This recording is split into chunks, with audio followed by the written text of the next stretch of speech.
Tu as ou tu veux reprendre le sport, mais tu te sens un peu nul parce que tu t'es laissé aller pendant trop longtemps. T'as eu la flemme d'aller à la salle la semaine dernière. Ou alors peut-être que t'es sorti avec tes amis, que du coup t'as pris une vilaine gueule de bois et que du coup, tu culpabilises. Breaking news, c'est ok et clairement, t'as pas à t'en vouloir. Aujourd'hui, le sport, le fitness, le crossfit, la nutrition, enfin bref, tout ce qui a trait de près ou de loin à la santé, bien que parfois on aille tellement dans les extrêmes que le niveau santé, on peut en douter un petit peu, c'est quand même la dictature du « moi j'en fais plus que les autres ». Au point qu'on en arrive souvent à se dire que si on rate une séance ou qu'on fait une sortie ou qu'on s'amuse un petit peu, on va se mettre en boule dans un coin en mode « je suis qu'une grosse merde, j'y arriverai jamais ». Déjà avec ça, on va faire un petit point rapide que j'aborderai un petit peu plus en précision dans une autre vidéo, mais il faut que t'arrêtes de t'insulter continuellement. Imagine que tu parlerais de la même façon à tes amis que t'es en train de te parler. Je pense que t'aurais pas grand monde autour de toi. Alors à partir de maintenant, déjà laisse-toi en paix et parle-toi meilleur, parce que tu vaux bien plus que ça. Ensuite, bon, je suis pas là à devoir te brosser dans le sens du poil, mais c'est vrai que si tu veux des résultats, à un moment, il va falloir que tu fasses preuve un petit peu de discipline. Du moins selon l'importance des résultats que tu veux obtenir et surtout des objectifs que tu as établis avant. Ou alors, il va falloir accepter que ça va prendre plus de temps ou que tu auras un résultat moindre que ce que tu voulais au départ. Mais ça, pour le coup, ça regarde que toi. Mais la vérité par rapport à tout ça, c'est qu'on oublie très souvent le pourquoi on a commencé tout ça. Je prends un exemple tout simple, quelqu'un qui veut perdre du poids. Pourquoi cette personne a décidé de maigrir quand elle a établi ses objectifs? Elle s'est dit, ok,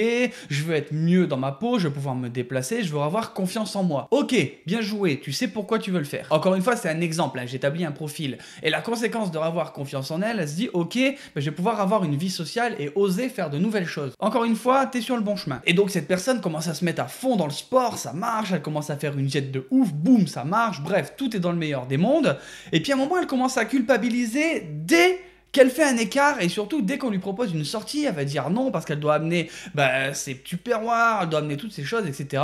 Et parfois, les amis, ils vont lui dire viens on sort, va juste dire non parce qu'elle va rater la séance du lendemain. Juste pour protéger ses gains, tu vois. Mais du coup, le problème avec tout ça, c'est que si à la base, c'était pour récupérer une vie sociale et que tu refuses d'avoir une vie sociale avec ce que tu es en train de faire, il n'y a pas un problème au bout d'un moment. Je sais que je le répète beaucoup dans les vidéos et même sur les réseaux, mais tout est une question d'objectifs. S'ils sont bien définis dès le départ, et je parle pas d'un simple « je veux me remettre en forme » ou « je veux juste perdre du poids ». Parce que ça, concrètement, ça veut rien dire. Tu veux te remettre en forme, ok, si t'es dans ton canapé H24, lève-toi de ton canapé, fais une pompe par jour.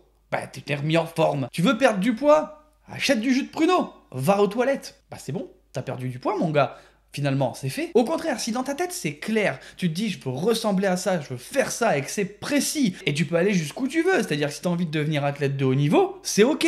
Mais par contre, comme ton objectif il est défini, tu sais qu'il va falloir faire pas mal de sacrifices pour arriver au niveau que tu veux. Mais si ta finalité c'est d'être bien, de pouvoir faire de nouvelles choses que tu auras définies, ou d'atteindre un niveau de masse grasse que tu n'as jamais eu, enfin je sais pas, encore une fois c'est que des exemples, mais qu'au-delà de tout ça, tu veux quand même continuer à vivre, ce qui reste quand même relativement important. Alors oui, attention, je dis continuer à vivre, ça veut pas dire vivre dans l'excès, parce qu'il va quand même falloir faire quelques petites modifications. Si tu veux quelque chose que tu n'as jamais eu, va falloir commencer à faire des choses que tu n'as jamais fait. Je pense que ça, tu l'as déjà assez souvent entendu. Mais explique-moi à quel moment c'est logique de culpabiliser d'avoir été voir des amis qui t'ont rendu heureux pendant une période, qui t'ont peut-être remonté le moral, reboosté, juste pour une séance de sport que, entre nous, tu sais très bien que tu pourras rattraper. C'est pas grave de rater une fois ou deux le sport. Et c'est exactement la même chose que si tu as une journée de 12-13 heures de travail, c'est exceptionnel, tu rentres, t'es mort, tu te dis « Oh, j'ai pas envie de faire de squat ». Qui pourra t'engueuler de ça en fait? Parce que personne n'a envie de faire des squats après autant d'heures de travail.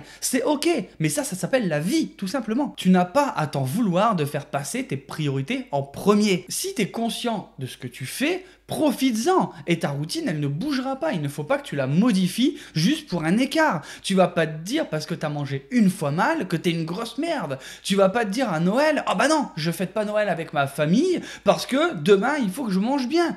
Non, profite. Regarde par exemple moi l'année dernière, j'étais épuisé mentalement mais t'as aucune idée. Et j'ai décidé de faire un break de 1 mois de tout. J'ai fait un break de sport, j'ai fait un break de YouTube, un peu d'Instagram et voilà. Et en fait, effectivement, j'ai perdu un petit peu de masse, j'ai pris un petit peu de poids, je suis pas mort, hein, je suis rentré, je me suis réentraîné, et puis voilà, c'est passé, et en fait, ça m'a juste fait du bien. Et je me suis pas senti plus nul qu'un autre, en fait. Non, j'étais bien, et c'était nécessaire à ce moment-là. Je regretterai jamais le temps que j'ai profité pendant ces moments-là. Le problème, encore une fois, qu'on voit souvent, c'est sur les réseaux, c'est qu'on voit tout le monde qui est tout le temps 100% à fond, qui travaille, qui ont 2000 vies, qui font je sais pas combien de choses à la fois. Ouais, mais il faut accepter aussi que c'est pas toi. Tu peux pas être athlète, patron ou salarié, tu choisis, avoir une vie de famille, vouloir dormir, faire du sport 8 heures par jour, tu peux pas. Il n'y a pas assez d'heures dans la journée et ton corps, il n'est pas prévu pour. Donc accepte de prioriser certaines choses et tu verras qu'au bout d'un moment, tu n'auras pas à t'en vouloir de t'entraîner que 3 fois par semaine au lieu de 5 ou pendant une petite période et puis des moments où tu as plus de temps d'y aller plus souvent ou alors de sortir, peut-être de différencier, d'aller à la piscine, enfin bref. C'est à toi de voir tout ce que tu as envie de faire. La clé, c'est d'arrêter vraiment de se comparer.